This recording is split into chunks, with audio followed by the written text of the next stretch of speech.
कश्यप इसकी पत्नी दिति के दो प्रमुख पुत्र हुए, हिरण्यकश्यप और हिरण्याक्ष।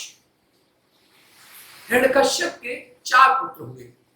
नाम उनके थे अनुहल्लाद, हल्लाद, प्रहलाद और संहल्लाद।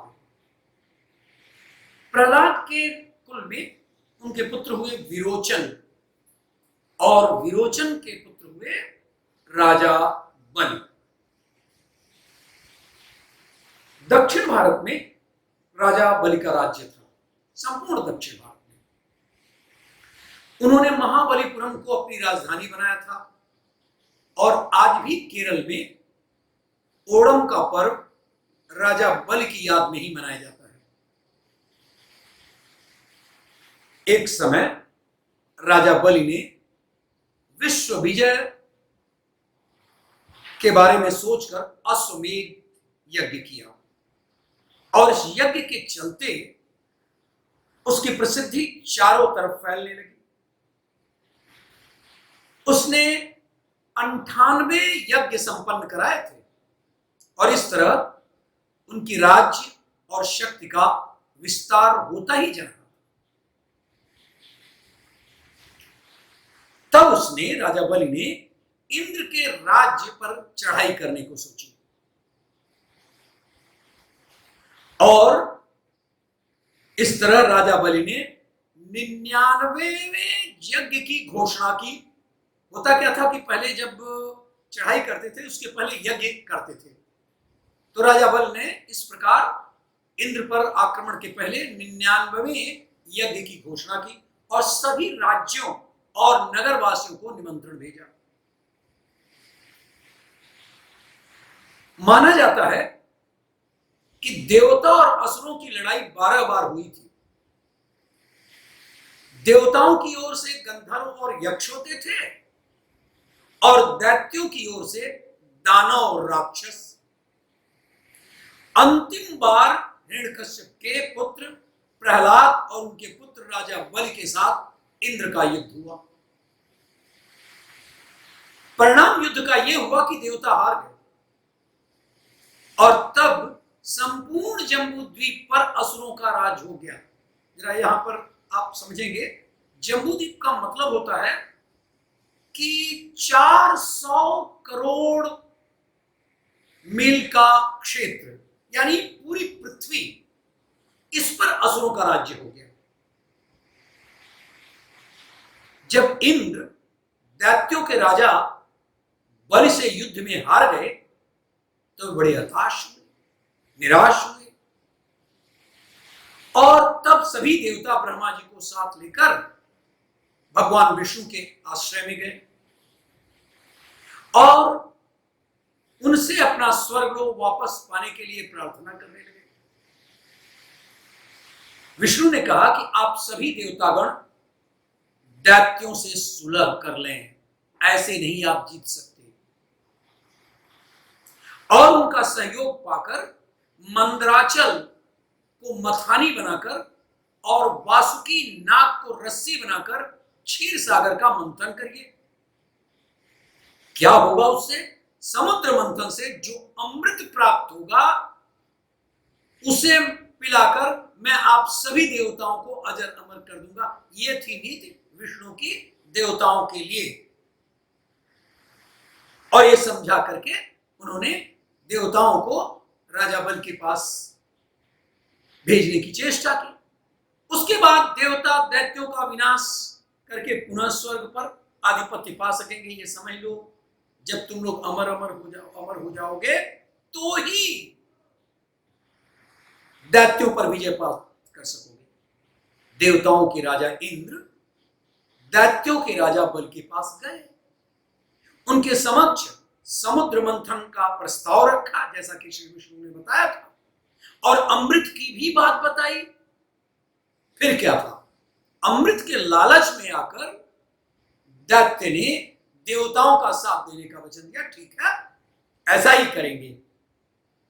देवताओं और दैत्यों ने अपनी पूरी शक्ति लगाकर मंदराचल पर्वत को उठाकर समुद्र तट पर लेकर जाने की चेष्टा की, लेकिन नहीं उठा पाए। तब विष्णु ने उसे उठाकर समुद्र में रख दिया। एक बाधा हटी। मंदराचल को मथानी एवं बासुकी नाग की रस्सी बनाकर समुद्र मंथन का शुभ कार्य आरंभ हुआ। मंथन शुरू हुआ, लेकिन उसी समय श्री विष्णु की नजर मथानी पर पड़ी, जो कि अंदर की ओर धंसती चली जा रही थी। यह देखकर श्री कृष्ण को चिंता हुई कि ये तो अंदर की तरफ चली जाएगी, पूरी पृथ्वी अंदर चली जाएगी। उन्होंने स्वयं कच्छप बनकर अपनी पीठ पर मंदराचल पर्वत को रख लिया। वाह! तत्पश्चात समुद्र मंथन से अब क्या क्या निकला? लक्ष्मी निकली, कौस्तुभ मणि निकला, पारिजात, सुरा, धन्वंतरी, चंद्रमा, पुष्पक विमान, ऐरावत हाथी, पांचजन्य शंख, रंभा, कामधेन, उच्चैश्रवा और अंत में अमृत कुंभ निकला, जिसे लेकर धन्वंतरी जी सामने आए। अब सब तो मुख्य इंतजारी तो वो सब तो ठीक था कि जितने रत्न निकले, लेकिन अमृत कलश की ज्यादा इंतजारी थी। तो जैसे ही धन्वंतर के हाथों से अमृत कलश लेकर के आए, उसे दैत्य छीनकर भागने लगे, ताकि देवताओं से पूर्व अमृत पान करके वे अमर हो जाएं।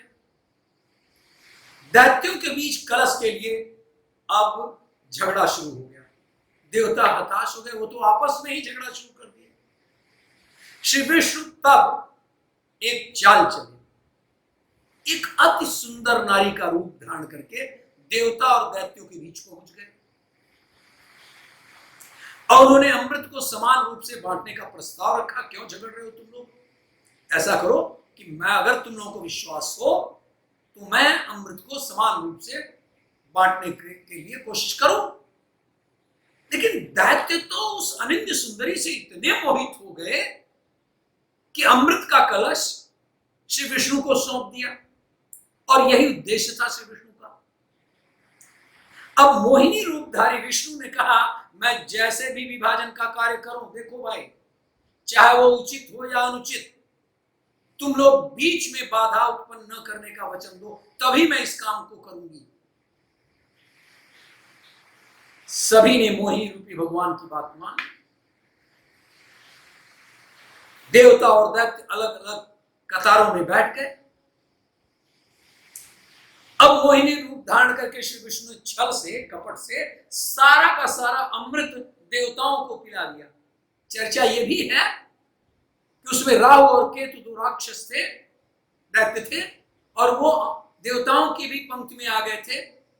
खैर, जैसे ही पता चला, सूर्य और चंद्रमा ने बताया कि ये दो दैत्य हैं जो यहां पर आ गए हैं, तो उन्होंने उसको अमृत जो पिला रहे थे वो बीच में ही रोक दिया और फिर उनका चक्र से उनका गला काट लिया। तो उसकी कहानी अलग है, छोड़िए। मैं ये बताऊं कि जब अमृत सारे देवताओं को पिला दिया, इससे दैत्यों में भारी आक्रोश, भारी गुस्सा फैल गया।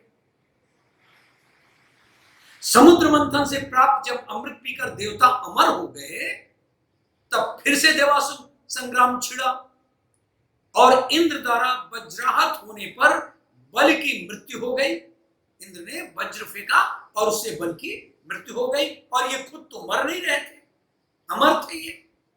ऐसे में तुरंत ही शुक्राचार्य के मंत्र बल से बल पुनः जीवित हो गए। क्या था शुक्राचार्य के पास? ये मंत्र था कि वो मृत व्यक्ति को जीवित कर सकते थे, और दैत्यों के वो गुरु थे। और इस तरह जीवित तो हो गए बल, लेकिन उनके हाथ से इंद्रलोक का बहुत बड़ा क्षेत्र जाता रहा, और फिर से देवताओं का साम्राज्य स्थापित हो गया। पहले दैत्य जीते थे, अब देवता लोग जीत गए। जब इंद्र ने बलि को पराजित करके उनकी संपत्ति छीन ली, उनके प्राण भी ले लिए, तो जैसा मैंने अभी बताया कि भृगु के पुत्र शुक्राचार्य ने उन्हें अपनी संजीवनी विद्या से जीवित कर दिया। इस बात से शुक्राचार्य जी के शिष्य महात्मा बलि ने अपना सर्वस्व उनके चरणों पर चढ़ा दिया और वे तन मन से गुरु जी के साथ ही समस्त भृगुवंशी ब्राह्मणों की सेवा करने लगे। इससे प्रभावशाली भृगुवंशी ब्राह्मण उन पर बहुत प्रसन्न हुए। उन्होंने स्वर्ग पर विजय प्राप्त करने की इच्छा करने वाले बलि का महाभिषेक विधि से अभिषेक करके और राजा बलि से विश्वजित नाम का यज्ञ कराया। ध्यान रखिए, देवता लोग तो अमर हो चुके थे, राजा बलि की मृत्यु हो चुकी थी, फिर भी शुक्राचार्य ने उन्हें संजीवनी मंत्र से जीवित कर दिया और फिर उन्होंने कहा कि तुम घबराओ नहीं, विश्वजित नाम का यज्ञ मैं कराता हूं और इससे फिर एक बार इंद्र पर चढ़ाई करने का तुम्हें मौका मिलेगा। तो सोने के पत्र से मढ़ा हुआ दिव्य धनुष, कभी खाली न होने वाले 2 अक्षर तर्कस और दिव्य कवच भी इस मंत्र से प्रकट हुए। दादा प्रहलाद जी ने उन्हें एक ऐसी माला दी जिसके फूल कभी कुमलाते न थे, मतलब इससे उन्हें कभी हताशा नहीं हो सकती थी। वो बराबर अपने को विजयश्री का चिन्ह, वो माला अपने गले में डाले रहते थे राजा बलि।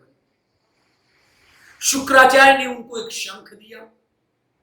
अब जब महारथी राजा बलि ने कवच धारण कर धनुष, तलवार, तर्कस आदि शस्त्र ग्रहण करके दादा की दी हुई सुंदर माला धारण कर ली, तो क्या शोभा दिखाई दे पड़ रही थी राजा बलि की।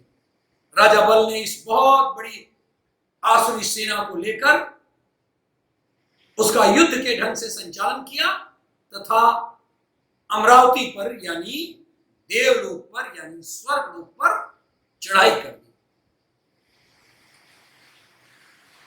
असुरों की सेना के स्वामी राजा बल ने अपनी बहुत बड़ी सेना से सब ओर अमरावती को घेर लिया और उस महान शंख को बजाया जिसको शुक्राचार्य जी ने उनको दिया था। उस शंख की ध्वनि सर्वत्र फैल गई। इंद्र ने देखा कि बलि ने युद्ध की बहुत बड़ी तैयारी की है, हम लोग अमर हो गए तो क्या, बलि में कोई निराशा नहीं है। तब सब देवताओं के साथ वे अपने गुरु बृहस्पति जी के पास गए। उनसे बोले, भगवान, ये जो मेरा शत्रु है, पुराना शत्रु है बलि, इस बार युद्ध की बहुत बड़ी तैयारी की है। मुझे तो लगता है कि हम लोग उसका सामना नहीं कर सकेंगे। पता नहीं किस शक्ति से इसकी इतनी बढ़त हो गई, इतना शक्तिशाली हो गया। देवगुरु बृहस्पति ने कहा, इंद्र, मैं तुम्हारे शत्रु बल की उन्नति का कारण जानता हूं। ब्रह्मवादी भृगुपुत्र भृगुनंदन शुक्राचार्य ने अपने शिष्य बलि को महान तेज देकर शक्तियों का खजाना बना दिया उसको, और तब सर्वशक्तिमान भगवान को छोड़कर तुम या तुम्हारे जैसा कोई भी बलि के सामने उसी प्रकार नहीं ठहर सकता जैसे कोई तुम लोग स्वर्ग को छोड़ करके कहीं और उसके तरफ नहीं जा सकते। इसलिए क्या करो, तुम लोग स्वर्ग को छोड़ करके कहीं छिप जाओ, छोड़ दो स्वर्ग, छिप जाओ कहीं और उस समय की प्रतीक्षा करो जब तुम्हारे शत्रु का भाग्य चक्र पलटे। देवताओं के छिप जाने पर विरोचन के पुत्र बलि ने अमरावतीपुरी पर पूरा अपना कब्जा कर लिया, अधिकार कर लिया और फिर तीनों लोगों को जीत लिया। जब देवता भागकर छिप गए और दैत्यों ने स्वर्ग पर अधिकार कर लिया, तब देव माता, इन देवताओं की माता थी अदिति, तो देव माता अदिति को बड़ा दुख हुआ। उनके पतिदेव थे महर्षि कश्यप, तो अपने पतिदेव महर्षि कश्यप जी को बात करके, उनसे चर्चा करके अदिति ने उन्होंने बतलाया क्या किया जाए। तो जैसा कश्यप जी ने कहा, अदिति ने बड़ी सावधानी से 12 दिन तक व्रत का अनुष्ठान किया, भगवान की प्रार्थना की। तब समस्त प्राणियों के हृदय में रहकर उनकी गतिविधि को जानने वाले भगवान विष्णु ने कहा, देवताओं की जननी अदिति, तुम्हारी चिर अभिलाषा को मैं जानता हूं। मैं यह भी जानता हूं कि शत्रुओं ने तुम्हारे पुत्रों की संपत्ति छीन ली है, उन्हें उनके लोक से खदेड़ दिया है। तो सुनो अदिति, मैं जो कह रहा हूं उसको सुनो। मैं अंश रूप से कश्यप के वीर्य में प्रवेश करूंगा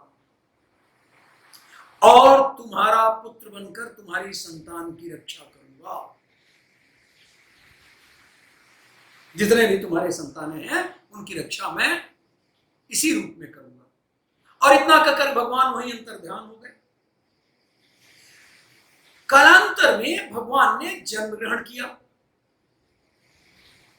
जब अदिति ने अपने गर्भ से प्रकट हुए परम पुरुष परमात्मा को देखा तो अत्यंत आश्चर्यचकित और परमानंदित हो गई। प्रजापति कश्यप जी भी भगवान को अपनी योग माया से शरीर धारण किए हुए देखकर विस्मित हो गए। कहने लगे, जय हो भगवान, आपकी कृपा धन्य है, धन्य है आप, जय हो जय हो। और इस प्रकार कश्यप और अदिति के देखते देखते वहीं सामने ही वो भगवान जो बालक के रूप में थे, एक वामन ब्रह्मचारी का रूप धारण कर लिया, बौने ब्रह्मचारी का रूप धारण कर लिया। भगवान को वामन ब्रह्मचारी के रूप में देखकर महर्षियों को तो बड़ा आनंद हुआ कि मतलब आ गए उनके दुख का शमन करने के लिए। उसी समय भगवान ने सुना कि सब प्रकार की सामग्रियों से संपन्न राजा बलि, यशस्वी बलि, भृगवंशी ब्राह्मणों के आदेशानुसार बहुत बड़ा अश्वमेध यज्ञ करने जा रहा है। फिर उनको रुकने की जरूरत नहीं, तब उन्होंने वहां के लिए यात्रा करके वामन भगवान ने अश्वमेध यज्ञ के मंडप में प्रवेश कर दिया। तब भृगवंशी ब्राह्मण शुक्राचार्य उन्हें देखकर अपने शिष्यों के साथ उनके तेज से प्रभावित एवं निष्प्रभ हो गए। लेकिन बलि को उन्हें देखकर बड़ा आनंद हुआ। उन्हें वामन भगवान को एक उत्तम आसन दिया, बैठने का एक स्थान दिया और फिर अत्यंत स्वागत भाषण से, स्वागत वाणी से उनका अभिनंदन करके उनके पांव पखारे और बल ने कहा, हे ब्राह्मण कुमार, बहुत अच्छा हुआ कि आप भले पधारे।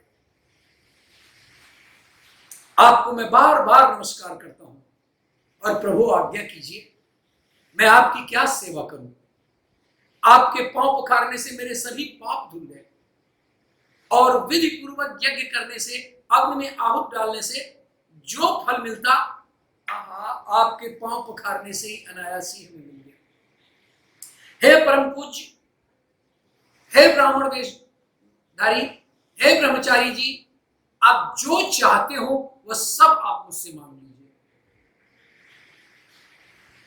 श्री भगवान ने कहा, राजन, आपने जो कुछ कहा वो आपकी कुल परंपरा के अनुरूप ही है। धर्म भाव से परिपूर्ण, यश को बढ़ाने वाला है और अत्यंत मधुर है। आपके पिता प्रहलाद नंदन, आपके दादा प्रहलाद नंदन और आपके पिता विरोचन बड़े ही ब्राह्मण भक्त थे और आप लोग मुंह मांगी वस्तु देने वालों में श्रेष्ठ हैं।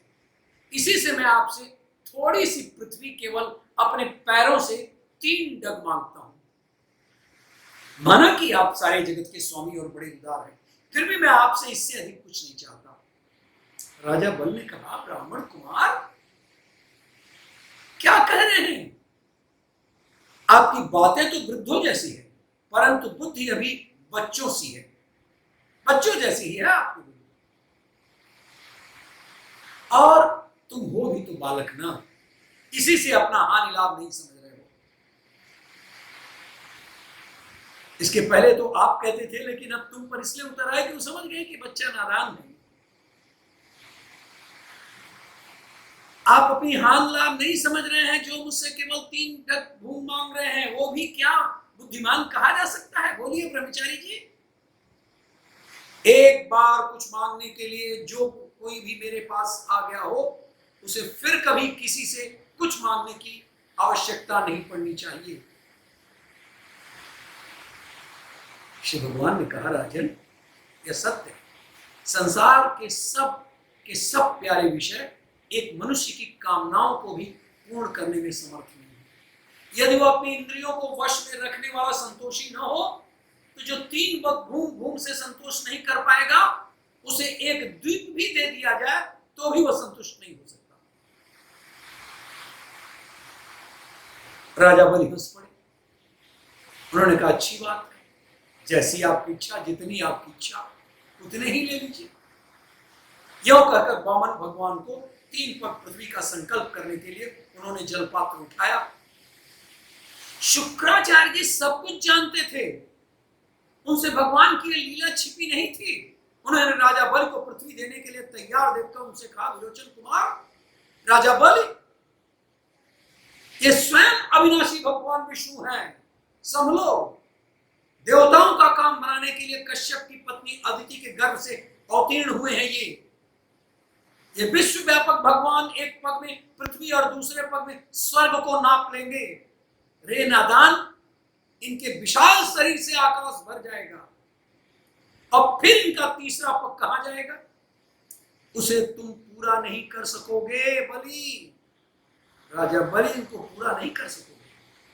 राजा बलि ने कहा, भगवान, हे आचार्य, हे गुरुदेव, आपका कहना सत्य हो सकता है, परंतु गुरुदेव, मैं प्रहलाद जी का पौत्र हूं, अतः मैं धन के लोभ से ठग की भांति इस ब्राह्मण से कैसे कहूं कि मैं आपको नहीं दूंगा? आप बताइए। और दुनिया में सत्य से बढ़कर कोई अधर्म नहीं है। शुक्राचार्य ने कहा, मूर्ख, तू महान मूर्ख है, तू अज्ञानी है, किंतु फिर भी अपने को बहुत बड़ा पंडित मानता है ना। तू मेरी उपेक्षा करके गर्व कर रहा है, तूने मेरी आज्ञा का उल्लंघन किया है, इसलिए शीघ्र ही तू अपनी लक्ष्मी खो देगा, वो बैठेगा तुम। ठीक उसी समय राजा बलि की पत्नी विंध्यावली वहां आ गई। अपने हाथों वामन भगवान के चरण पखारने के लिए जल से भरा सोने का कलश लाकर दिया। बलि ने स्वयं बड़े आनंद से उनके सुंदर सुंदर युगल चरणों को धोया, वो तृप्त हो गए। उनके चरणों का वह विश्व पावन जल अपने सिर पर चढ़ाया, और उसी समय वो अद्भुत घटना घटी। अनंत भगवान विष्णु अपने एक पग से बलि की सारी पृथ्वी नाप ली। शरीर, आकाश और भुजाओं से दिशाएं घेर ली। दूसरे पग से उन्होंने स्वर्ग को भी नाप लिया।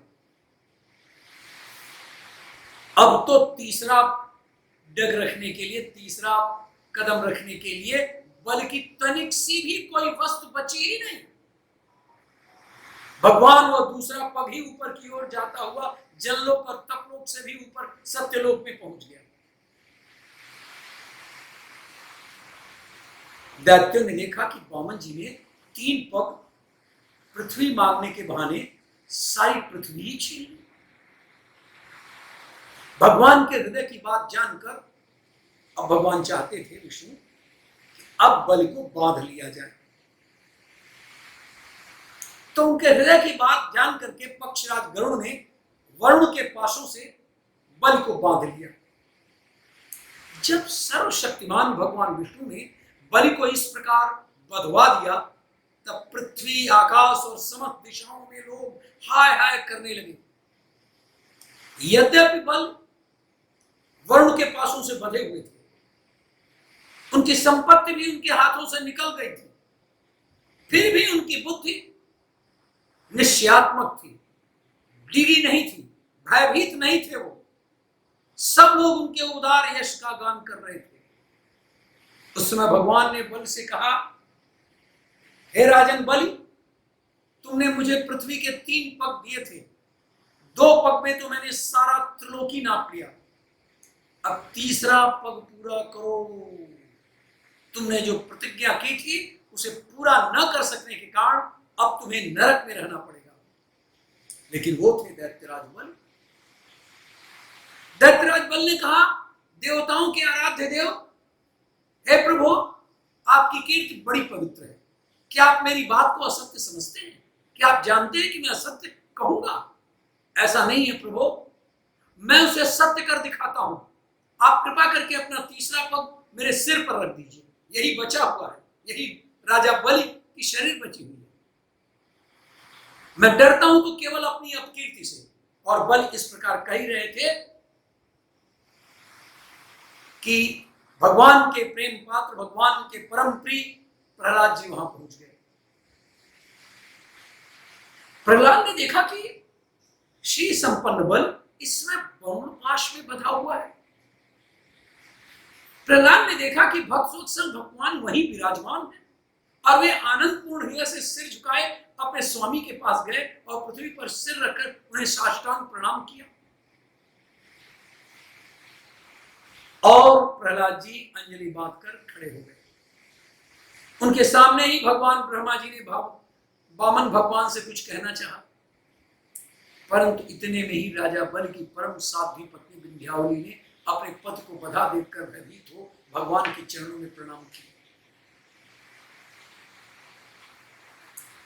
हाथ जोड़ करके, वो नीचा करके वो भगवान से बोली, आपने अपनी क्रीड़ा के लिए, अपने खेल के लिए, इस कौतुक के लिए इस संपूर्ण जगत की रचना की है, हे प्रभु। तो ब्रह्मा जी ने रोक कर कहा, समस्त प्राणियों के जीवन दाता, उनके स्वामी और जगत रूप देवाधिदेव प्रभु,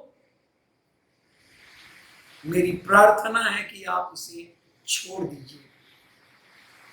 आपने इसका सर्वस्व ले लिया है प्रभु, अतः अब यह दंड का पात्र नहीं, वर्णपाश से इसे मुक्त करिए।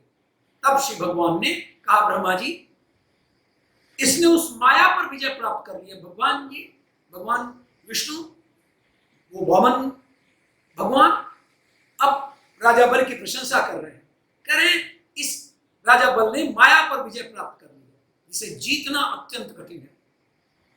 और आप देख ही रहो ब्रह्मा जी, इतना दुख भोगने पर भी यह मोहित नहीं हुआ।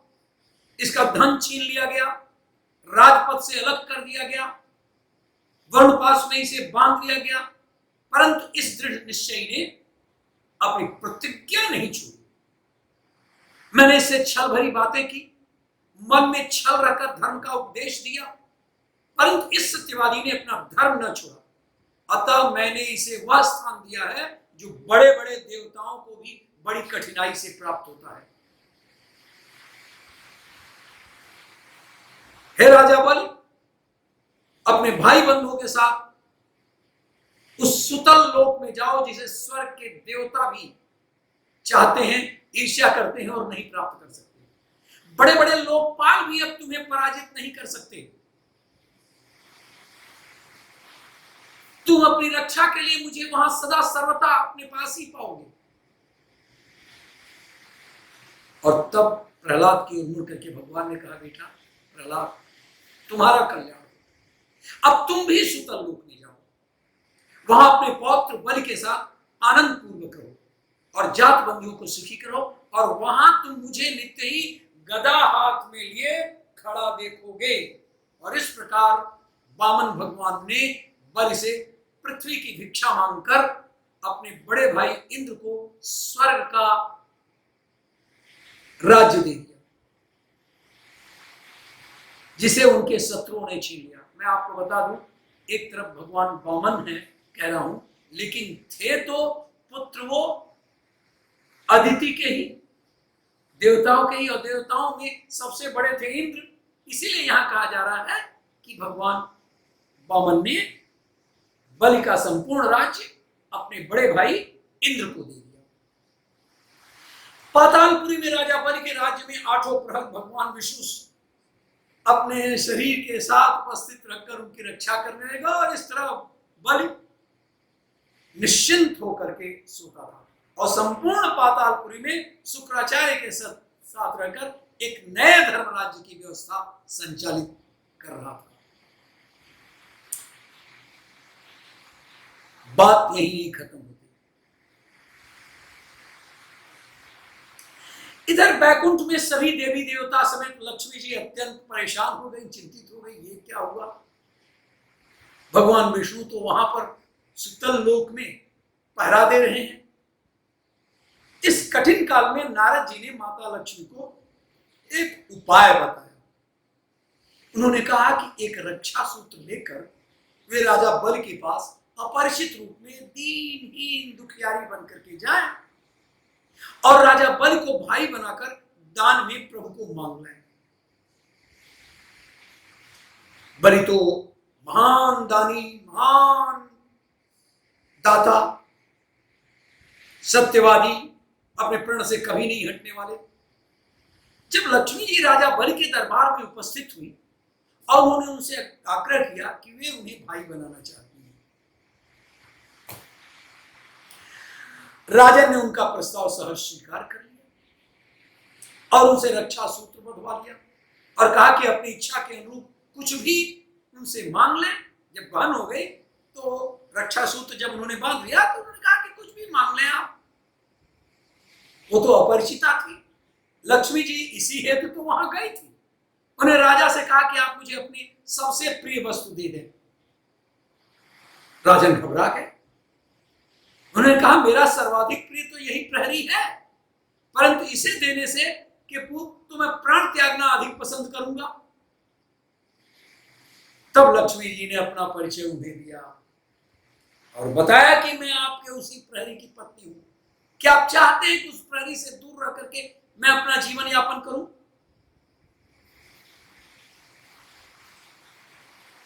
जिसे बहन माना था उसके सुख, सौभाग्य और गृहस्थी की रक्षा करना भी आपका दायित्व है कि नहीं?